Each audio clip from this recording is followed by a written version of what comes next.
Ал Қызылорда балабақшаларындағы балаларға мерзімі өтіп кеткен дәрілер берілген. Бұл сорақылық мектепке дейінгі мекемелерді тексеру кезінде анықталған. Тексерушілер тіпті кейбір дәрілердің ересектерге арналғанын да анықтапты.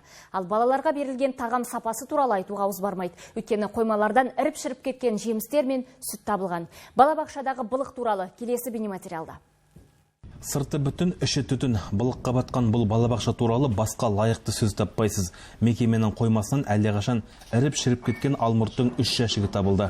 Ал мыңдаған йогурттың жарамдылық мерзімі бір аптадан кейін бітеді. Өкініштісі, мұның бәрі балалардың күнделікті қорегі. Алмұрттарды енді қазір жаз айында сақтау өте қиын ғой. Кеше қабылдап алғам, соны енді қарамай алғам ғой.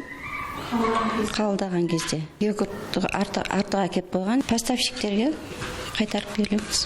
Ал мына балабақша қызметкерлері қойманың қай жерде екенін тап басып айта алмай қиналды. Өйткені жертөлеге ұқсайтын мына мекенді табу да оңай емес.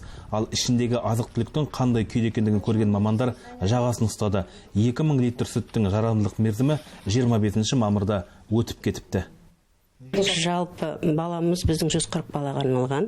Енді қазіргі таңда бізде 70-80 бала болып тұр. Сондықтан солардың жаңағы біз тендермен аламыз ғой, бар заттың бәрін. Сол тендерден бізге жаңағы кәсіпкердің баста алған кезде ол май айына дейін біз 140 баламен есептеп алып қойғанбыз. Бірақ бізге кәсіпкер ауыстырып беріп жатыр. Бірден ауыстырып бере алмайтын шығар. Ал Бегім ана балабақшасындағы жағдай бұдан да сорақы. Мұндағы медпунктте мерзімі әлдеқашан өтіп кеткен дәрілер сақталған аздай балаларға беріліп келген. Арасында гипертонияға шалдыққан ересектерге арналған дәрілер де бар.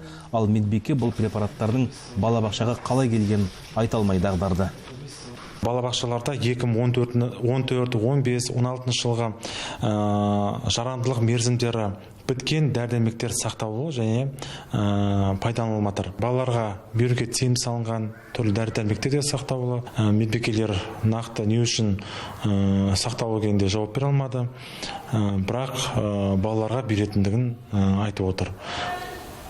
Сонымен қатар ойыншықтар өте аз, балалардың ешқандай жаңағы дамуына, ары қарай жаңағы ойнауына ешқандай мүмкіндік жоқ.